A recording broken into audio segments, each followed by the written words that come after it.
अस्सलामुअलैकुम वरहमतुल्लाहि वबरकातुहू। I am naturopath Nida Sabir. उम्मीद करती हूँ कि आप सब लोग खैरियत के साथ होंगे।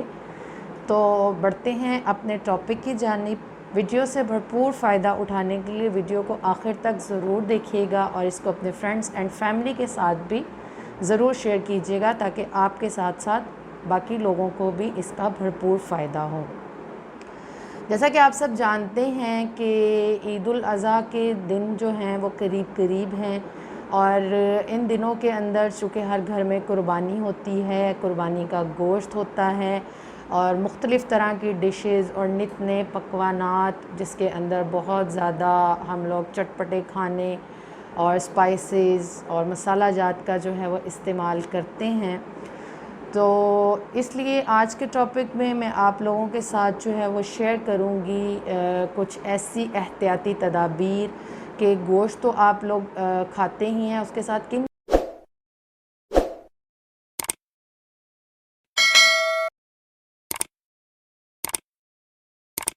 पर आप लोगों को जो है वो अमल करना चाहिए ताकि आप लोग गोश्त भी खाएं और अपनी सेहत को भी मज़ीद बेहतर बनाएं और मुख्तलिफ़ किस्म के नुकसानात से जो हैं वो बच सकें।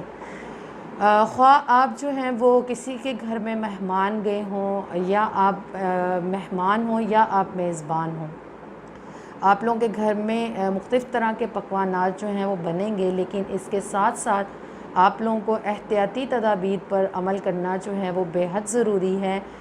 जैसा कि आप सब लोग ये भी जानते हैं कि गोश्त जौन सी है वो एक सकील ग़िज़ा है जिसको हज़म करने के लिए काफ़ी वक्त भी दरकार होता है और जो है इसलिए इसमें ख़ास एहतियात की ज़रूरत होती है कि गोश्त खाने में, चूँकि बड़ी ईद के दिनों में गोश्त का खाना और मुख्तलिफ़ तरह के खानों का बनना जो है ये एक लाज़िम व मलज़ूम चीज़ है और चाहते हुए भी जो है वो इससे रुका नहीं जा सकता और ना ही इंसान अपने हाथ को कंट्रोल कर पाता है। तो इसलिए ज़रूरी है कि आप गोश्त खाने में जो है वो किसी कदर एतदाल का ख़याल ज़रूर कीजिए, इसलिए कि पेट तो आपका अपना ही है और अगर हम जो है वो गोश्त खाने के अंदर एहतियात नहीं करते हैं और एतदाल से ज़्यादा गोश्त खाते हैं तो बजाय सेहत के हमें नुकसान का सामना जो है वो करना पड़ सकता है। अब वो लोग जो तो सेहतमंद हैं उनको भी गोश्त हज़म करने के लिए जो होता है वो वक्त दरकार होता है बनिस्बत उन लोगों के भी, जैसे कि जो वो लोग हैं जो कि किसी ना किसी आर्ज़े में मुब्तला हैं। मिसाल के तौर पर अगर उनको जो है वो कॉन्स्टिपेशन का प्रॉब्लम है या जो है वो उनको पाइल का प्रॉब्लम है या कार्डिक इश्यूज़ हैं या फिर वो हाई ब्लड प्रेशर के पेशेंट्स हैं या शुगर के मरीज़ हैं या फिर जो है वो उनका कोलेस्ट्रॉल या ट्राइग्लिसराइड्स जो हैं ये हाई हुए हुए हैं या वो यूरिक एसिड के पेशेंट हैं या उनका क्रेटिनाइन यूरिया लेवल जो है वो बढ़ा हुआ है, तो ऐसे लोगों को तो ख़ास कर एहतियात की जो है वो ज़रूरत है। तो यहाँ पर मुख्तसरन मैं आप लोगों के साथ ये बात शेयर करती जाती हूँ कि मिसाल के तौर पर अगर आप जो हैं वो कब्ज़ के मरीज़ हैं, लाइक कॉन्स्टिपेशन या पाइल के आपको आर्ज़े में आप लोग मुब्तला हैं, तो गोश्त खाने में ख़ुसूसन एहतियात कीजिए। उसमें ये है कि आप लोग कभी भी जो है वो कलेजी वगैरह का इस्तेमाल मत करें। अमूमन आपने लोगों को कहते हुए सुना होगा कि जिन लोगों ने कुर्बानी करनी होती है वो सबसे पहले अपने जानवर की जो सी है वो कलेजी वगैरह का सालन बने तो उसी से जो है वो सबसे पहली चीज़ वही खाएं। तो देखें शरीयत भी जो है वो आपकी सेहत को सबसे पहले रखती है, सेहत है तो सब कुछ है। तो अपनी सेहत का जो है वो ख़याल रखते हुए ऐसे लोगों को बिल्कुल भी जो है वो इसका इस्तेमाल नहीं करना चाहिए। इसी तरह से जो जानवर होता है, मतलब वो छोटा जानवर है या बड़ा जानवर है, तो उसके जो डिफरेंट पार्ट्स हैं उसके मुख्तलिफ़ हिस्सों का जौन सा गोश्त होता है उनका जो टेम्परामेंट है वो एक दूसरे से मुख्तलिफ होता है। तो अब जौन से ऐसे मरीज़ हैं जिनको कब्ज़ का या पाइल का प्रॉब्लम है तो वो लोग कलेजी वगैरह का इस्तेमाल जो है वो बिल्कुल भी ना करें और इसी तरह से भुना हुआ गोश्त भी जो है वो ना खाएं और तेज़ स्पाइसेस का इस्तेमाल तो बिल्कुल भी मत करें। ऐसे लोगों को अगर खाना है तो ये लोग जो है वो गर्दन या गर्दन से करीब तर हिस्सों का गोश्त जो है वो खाएंगे तो इनको जो है वो ज़्यादा प्रॉब्लम का सामना जो है वो नहीं करना पड़ेगा। लेकिन अगर उन्होंने फिर भी जो है वो गोश्त का इस्तेमाल कर लिया है तो मैं इंशाल्लाह इस वीडियो के आखिर में आप लोगों के साथ एक हर्बल नेचुरल टी जो है वो उसकी रेसिपी शेयर करूँगी। तो वीडियो से भरपूर फ़ायदा उठाने के लिए इस वीडियो को आखिर तक जो है वो ज़रूर देखिएगा, क्योंकि इसमें आपके फ़ायदे के लिए ही बहुत कुछ बयान किया गया है। दूसरे नंबर पर आते हैं वो लोग जो कि दिल के प्रॉब्लम में मुब्तला हैं, यानी उनको कोई कार्डिक इश्यूज़ हैं। तो ऐसे लोग जो हैं वो बड़े जानवर का गोश्त जो है वो बिल्कुल भी मत खाएं, क्योंकि इसको हज़म करना छोटे जानवर की निस्बत और भी ज़्यादा जो है वो ऐसे लोगों के लिए मुश्किल होता है। और वो लोग जो कि हाई ब्लड प्रेशर के मरीज़ हैं, अब उनका हाई ब्लड प्रेशर जो है वो उसका रीज़न क्या है? अगर तो उनको हाई ब्लड प्रेशर का रीज़न जो है उनका साथ में कोलेस्ट्रॉल लेवल भी जो है वो हाई हुआ है, तो फिर वो बिल्कुल भी ऐसे पार्ट का गोश्त ना लें जिसके अंदर चिकनाई जो है वो बहुत ज़्यादा हो, क्योंकि इससे इनका कोलेस्ट्रॉल लेवल जो है वो मज़ीद बढ़ जाने का अंदेशा है। ठीक है। और ना ही ये लोग जो है वो यखनी वाली चीज़ें या सिरी पाए, मतलब जिस तरह शोरबा जिसके अंदर के चिकनाई अच्छे तरीके से जो है वो हल हो गई हो और उससे उनको जो होगा वो नुकसान होगा, तो ये लोग इस तरह का भी खाना बिल्कुल इस्तेमाल जो है वो ना करें। इसके अलावा जो तेज़ स्पाइसेस हैं और ज़्यादा नमक मिर्चें हैं और बहुत ज़्यादा स्पाइसेस हैं, उसका इस्तेमाल भी इनके ब्लड प्रेशर को बढ़ा सकता है, उनके कोलेस्ट्रॉल लेवल को बढ़ा सकता है और उनके ट्राइग्लिसराइड लेवल को बढ़ा सकता है। और सेम इसी तरीके से यूरिक एसिड अगर बढ़ा हुआ है, क्रेटिनिन यूरिया बढ़ा हुआ है, तो इन लोगों को तो ये रेड मीट जो है ये बहुत ज़्यादा ये नुकसान कर सकता है। ठीक है। तो इसलिए इन तमाम तर जो है वो ईद के मौके पर इनको इन एहतियाती तदाबीर पर जो है वो अमल करना चाहिए। अब मैं आप लोगों के साथ थोड़ी सी बात करती हूँ इस बारे में कि अब चूँकि ईद का मौका है, तो गोश्त को खाने में और हम किस तरीके से अपने मतलब गोश्त अगर हमको खाना ही है तो इसके साथ ऐसी क्या चीज़ें लें कि वो चीज़ जो है वो हमारे लिए फ़ायदा मंद हो और हमारे लिए नुकसान का बायस जो है वो ना बने। तो सबसे पहले तो कुर्बानी करते साथ ही हमें गोश्त को फौरी तौर पर जो है वो इस्तेमाल नहीं करना चाहिए, बल्कि इसको कुछ घंटे के लिए जो है वो छोड़ देना चाहिए, ताकि अच्छे तरीके से इसमें से जो है वो इसका खून वगैरह निकल जाए और ये किसी कदर जो है वो ड्राई हो जाए, तो फिर जो है वो इसके पकवानात बनाकर आप लोग इस्तेमाल करें। ठीक है जी। दूसरी चीज़ ये कि आप लोगों को जैसे पता है कि ऑलरेडी भी गोश्त जो है वो एक सकील ग़िज़ा है और इसके अंदर जो है वो कुदरती जौन सा तेल होता है ये मौजूद होता है, हैवानी रोगन मौजूद होता है। तो इसलिए ऐसे खानों को पकाने में आप लोग जो है वो तेल का इस्तेमाल, कुकिंग ऑयल का इस्तेमाल, इसके अलावा जो है वो जो तेज़ स्पाइसेस हैं इनका इस्तेमाल जो है वो कम से कम करें, यानी नमक मिर्चें जो हैं वो उसके अंदर हल्की रखें और ऑयल का इस्तेमाल जो है वो कम से कम करें। ठीक है। अच्छा जी। अगले नंबर पे ये बात आ जाती है कि हमारे दस्तरखान पर हम लोग देखते हैं कि ईद के दिनों में हम कहीं पर मेहमान बनकर जा रहे हैं या हमारे घर कोई मेहमान आ रहा है, तो हमारी मोस्टली जो उनसी डिशेस होती हैं वो गोश्त से रिलेटेड होती हैं। बिरयानी होगी तो साथ सालन भी गोश्त का होगा और ये सब कुछ जो है वो चलता रहता है। तो जो घरेलू ख़वातीन हैं उनको आप लोग ये बात बताइए कि आपके दस्तरखान पर खाने में जितनी भी चीज़ें हैं उसके साथ साथ किसी कदर जो है वो मीठी डिशेस भी हों। ठीक है। इसके अलावा जो है वो फ्रेश जूसेस का इस्तेमाल इसके साथ साथ बहुत ज़्यादा हो।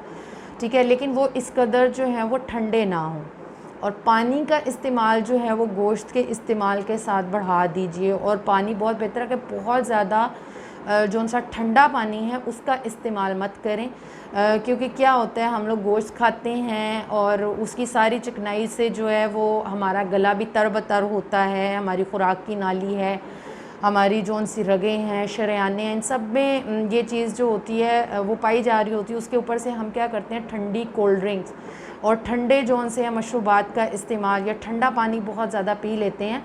इसी वजह से इन दिनों के अंदर हम देखते हैं कि जब ईद को गुज़रे 3, 4, 5 दिन हो जाते हैं तो मोस्टली जिस किस्म के पेशेंट्स आ रहे होते हैं या जो उनसे शिकायत आ रही होती हैं वो यही होती हैं कि वो हार्ट के प्रॉब्लम ज़्यादा होते हैं, ब्लड प्रेशर हाई हो जाता है, यूरिक एसिड जो है हाई हो जाता है, कोलेस्ट्रॉल लेवल्स जो उनसे होते हैं वो बढ़ जाते हैं।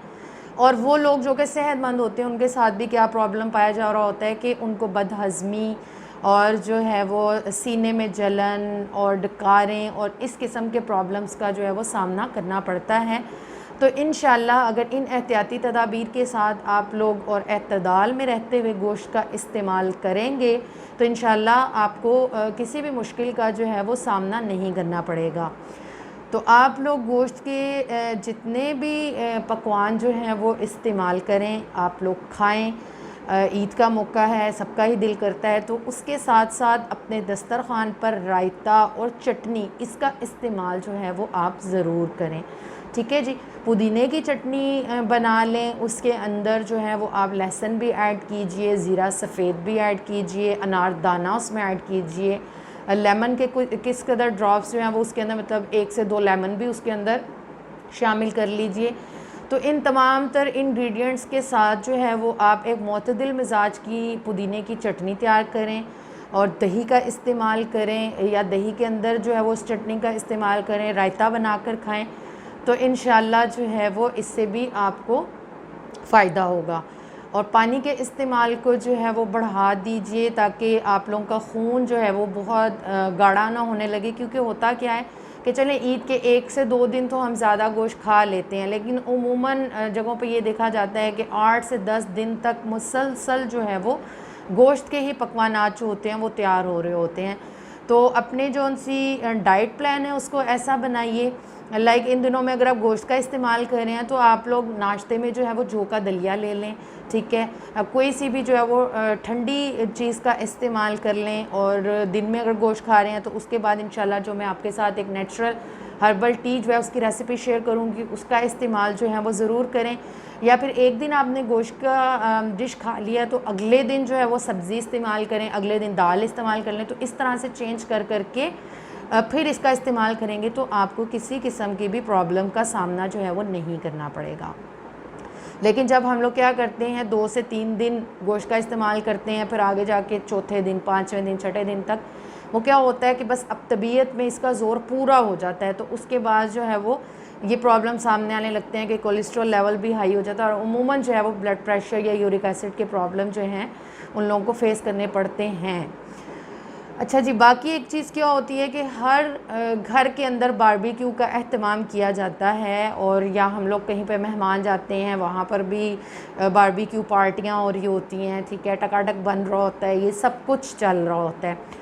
तो उसको बनाने में सबसे बड़ा प्रॉब्लम क्या आता है कि गोश्त को वैसे ही हज़म करना बहुत मुश्किल है, तो हम इसको डायरेक्ट जो है वो इसका हम बारबेक्यू बना लेते हैं। तो उसको ये करें कि सबसे पहले उसके गलाने का अच्छे से अच्छा इंतज़ाम कीजिए। उसके लिए जो है वो उसके अंदर कचरी पाउडर जो है उसको ऐड कर लीजिए, या फिर पपीता जो है इसका पाउडर इसको शामिल कीजिए। तो इससे जो होगा वो गोश्त अच्छे तरीके से गल भी जाएगा।